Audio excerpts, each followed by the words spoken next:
Now the dove is important. When the dove shows up, some people say, oh, it's the dove of peace. Well, that might be true, but not this time. Or you could say, oh, the dove represents the Holy Spirit. And you have the weight of the tradition also on you. But did you know that the dove also represents the nation of Israel?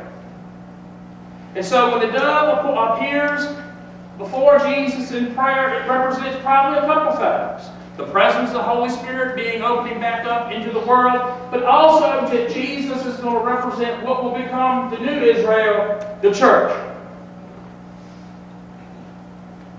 And when Jesus is baptized, as Luke tells the story, it is while he is immersed in prayer that Jesus has an experience where the Spirit comes and he hears directly from heaven a word that says, "This is my Son, the beloved one."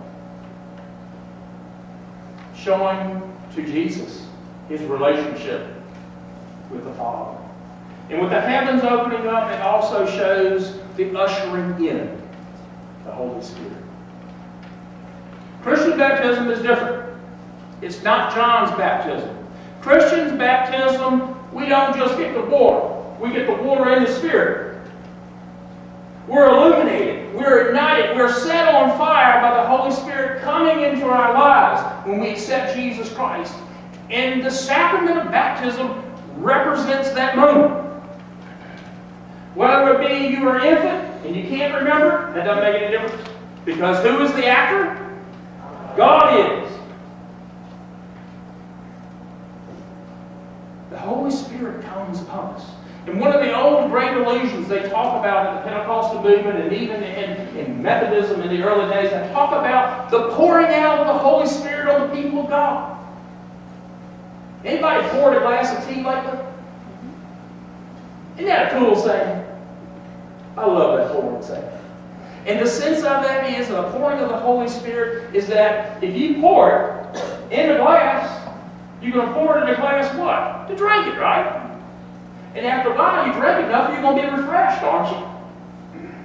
So at baptism, we say when the Holy Spirit is poured out on us, the Holy Spirit invigorates us, he refreshes us, he sets us to where we can do God's business.